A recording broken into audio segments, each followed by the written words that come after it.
ब्रह्मा कुमारी संस्था द्वारा तपस्या धामનું આજે જ્યારે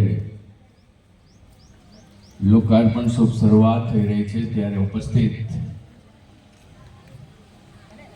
પરમ શ્રદ્ધેય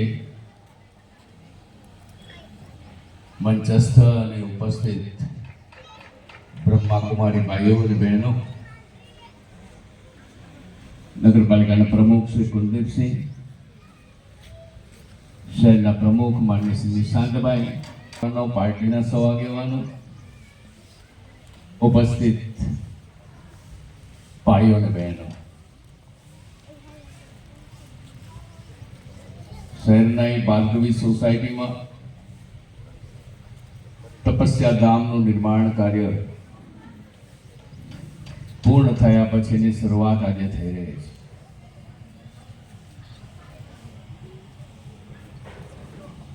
હું આરએનબી અને કેપિટલ મિનિસ્ટર હતો ત્યારે ગાંધીનગરમાં બ્રહ્મા કુમારીને સંસ્થાને જગ્યા આપવામાં જે તે સમયે કાર્યવાહી મેં હાથ ધરેલી અને માવટા ઓઇલની સંસ્થામાં લગભગ 2 થી 3 વખત જવાનો પણ મોકો મળ્યો છે. વિવિધ કાર્યક્રમોમાં સંસ્થા એ વ્યક્તિના ઘડતર માટેનું કાર્ય કરે છે. નામ આપ્યું છે તપસ્યા ધામ. વ્યક્તિ પોતાના જીવનમાં કોઈ પણ પ્રકારની તપસ્યા કરે તો એનું પહેલું પરિણામ પોતાના શરીરને પ્રાપ્ત થતું હોય છે અને પછી એ સમાજ જીવનમાં ઉત્થાન માટે, સમાજ જીવનના ઘડતર માટે કાર્ય કરતું હોય છે. હિન્દુસ્તાનની સંસ્કૃતિમાં યોગને, તપસ્યાને આદિ અનાદિ કાળથી વર્ષોથી જોડવામાં આવેલી છે. વ્યક્તિના જીવનમાં સુખ અને દુઃખ એ આવતા રહેતું હોય છે, જતું રહેતું હોય છે. સૂર્ય ઉગતો હોય છે, સૂર્ય આથમતો હોય છે, પણ પોતાના મનને જો સ્વસ્થ રાખી શકે તો સ્વસ્થ મન એ સારા સ્વાસ્થ્ય માટે પણ ઉપયોગી બનતું હોય છે. સ્વસ્થ મન એ પોતાના પરિવાર અને સમાજના ઘડતર માટે પણ ઉપયોગી બનતું હોય છે.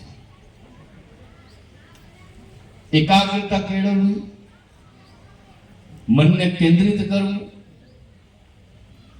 કહેવાય છે કે તમને જ્યારે કોઈ ક્રોધ આવતો હોય, ગુસ્સો આવતો હોય, ઘડી બે ઘડી તમે મૌન રહો, ઘડી બે ઘડી તમે 10 થી ઉલટી સંખ્યા ગણવાનું શરૂ કરો, તમારો ક્રોધ આપોઆપ સમી જતો હોય છે. એમ સમાજ જીવનની અંદર સમસ્યાઓ તો આવવાની.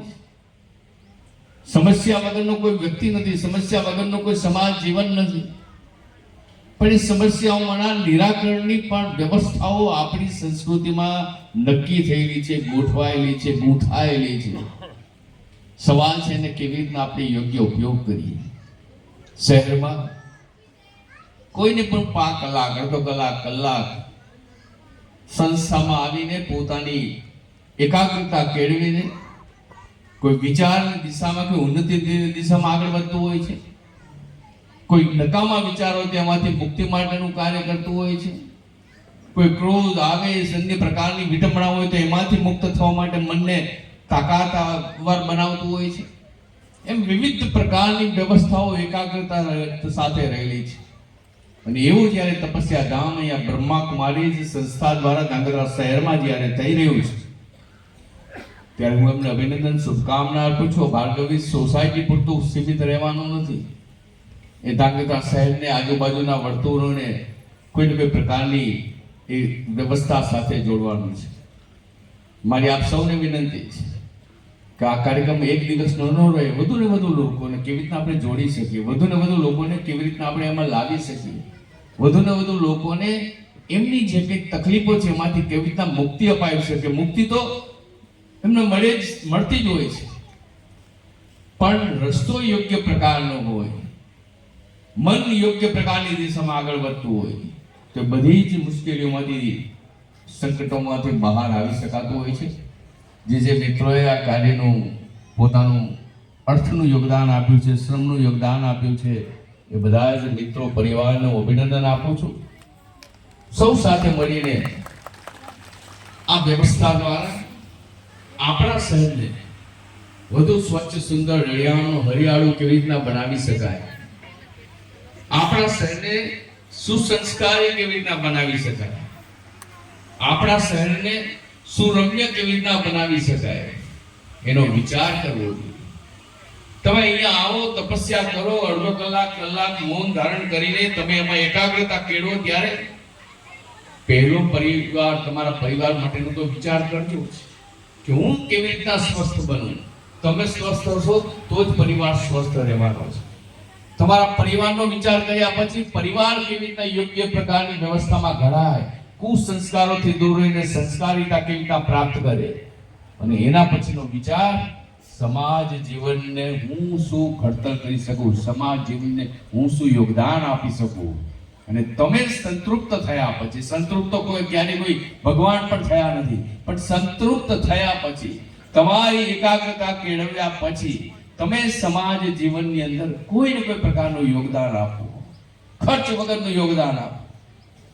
સાંજે નીકળ્યા 10 જણાને આપણે પ્રતિજ્ઞા લેવડાવી શકીએ કે તમે જાહેરમાં કચરો ન ફેંકતા. 10 જણાને આપણે પ્રતિજ્ઞા લેવડાવી શકીએ કે તમે તમારા ઘરની બહાર એક સરસ મજાનું વૃક્ષ વાવીને ધાંગધ્રા શહેરને હરિયાળું બનાવવા માટેનો પ્રયત્ન કરો. તમે પ્રતિજ્ઞા આપણે લેવડાવી શકીએ કે કોઈ માવો ખાતો હોય, કોઈ મસાલો ખાતો હોય તો માવા મસાલામાંથી એને મુક્તિ કેવી રીતના અપાવી શકીએ. કોઈ બીડી પીતું હોય, કોઈ સિગરેટ પીતું હોય, અનેક પ્રકારની સમાજ જીવનની અંદર યોગદાન રહેલું છે. અને એક વાત યાદ રાખજો, કરેલું કોઈનું ફોગટ જતું નથી.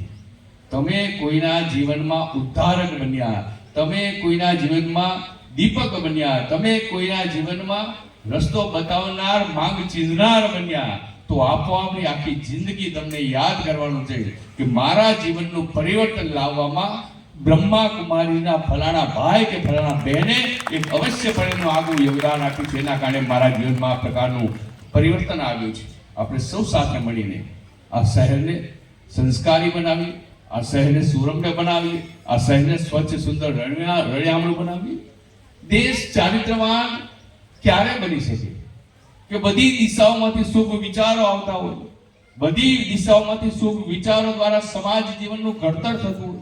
નાના બાળકને એવા પ્રકારના સંસ્કારોથી ઘડતર કરીએ કે મોટો બને ત્યારે આપોઆપ રાષ્ટ્રની સેવા માટે પોતાનું કોઈ પ્રકારનું યોગદાન આપવા માટે તત્પર બને. એવા સૌ કોઈ સહિયારા પ્રયત્નો કરીએ. આજે અમારે અનેક કાર્યક્રમો છે, ચૂંટણી ચાલુ છે, એટલે સમયને અભાવ હોવાથી તમારા વચ્ચેથી અમે વિદાય લઈ રહ્યા છીએ, પરંતુ આપ સૌને હું અનેક શુભકામનાઓ આપું છું. અને આપ સૌ જે સ્તુત્ય કાર્ય કર્યા છો, એક સારું કાર્ય કર્યા છો, એ સારા કાર્ય થકી આપણે સૌ સમાજ જીવનના ઘડતર માટેની પ્રક્રિયામાં જોડાઈએ. સૌનો આભાર. ભારત માતા કી જય. મહાનુભાવ વાય કે જાડેજા